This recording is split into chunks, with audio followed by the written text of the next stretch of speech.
So strong.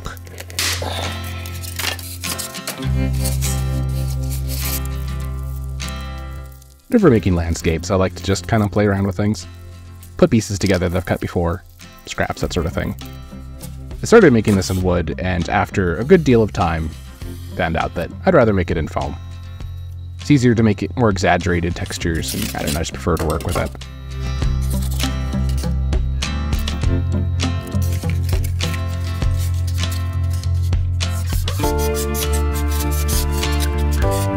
Always use a sharp knife.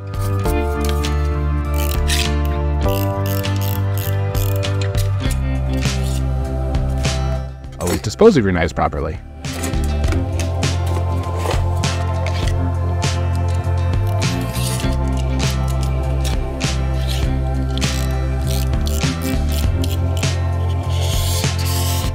Oh yeah, it's satisfying. I use this 2-inch foam. Well, the problem is it's pre-scored by the manufacturer to be cut for insulation. I ended up just putting glue to hold the cuts together and paste them so that you couldn't see it easily.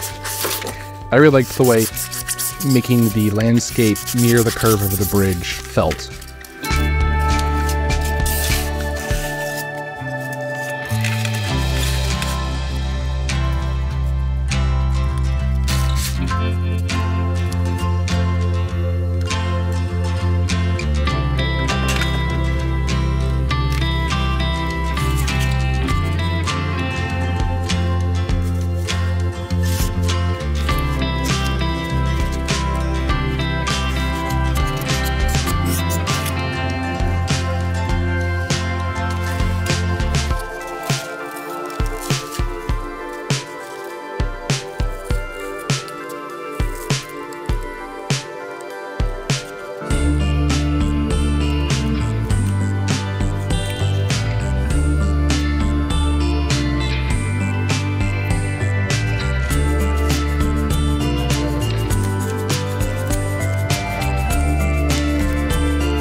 Difficult to make minis sit on a curved surface, so I tried to put a few logs out at odd angles to hold the bases down. Also, somehow I didn't notice at this point that this is wildly out of scale. These planks are like trees, and I've cut the fences to the same height as a person. Oh well. The design of this is heavily inspired by an artist the name of Scott Gustafson, called the Three Billy Goats Gruff. I really liked the design of having only one set of handrails so that it's easier to see what's on the actual bridge. And the sort of casual slapdash nature of having tree branches be the handrails.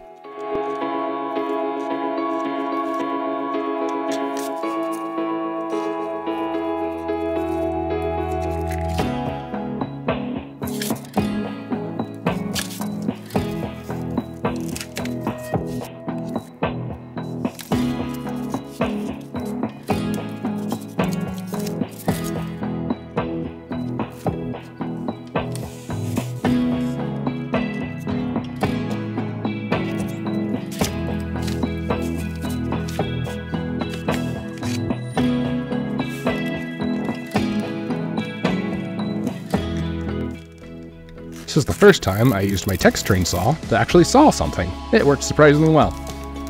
At first it was difficult to figure out how to simulate tree branches. Pieces of wood are too straight. Foam would be incredibly fragile at this size. Then I remembered the tree armatures that I have are perfectly flexible and strong.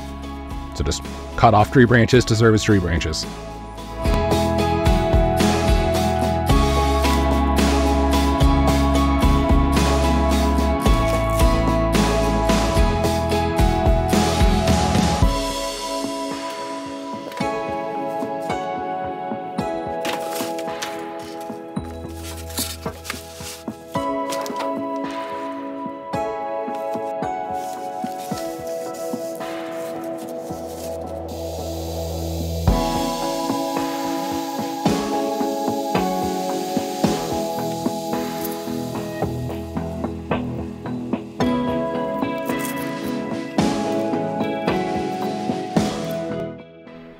I noticed at this point how precarious the bridge was, so I used some Mod Podge to firm it up.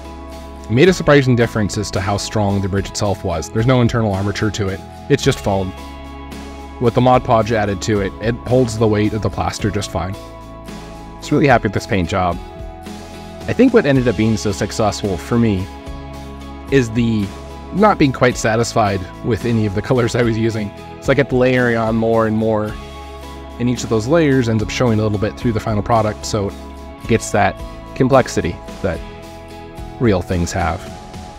Also, I didn't really know what I wanted until I saw the colors that weren't what I wanted.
Something I borrowed from that artwork I was talking about earlier was the subtle gradation from the outside to the inside becoming more light. I really like the effect it had. Geek Gaming Scenic stuff is amazing. You honestly can just dump it on plaster or foam and have a 3/4 done, or fully done if you feel like it, landscape.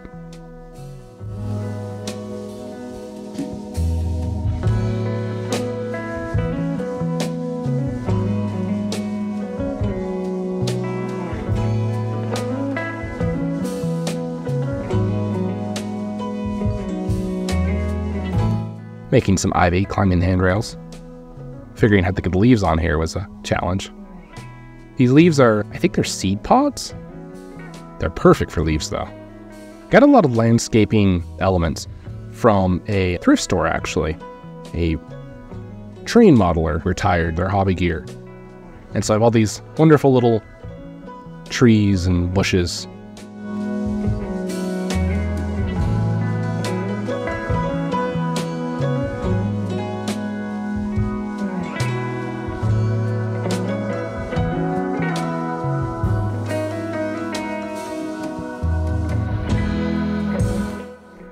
And here's the final result. I hope you enjoyed.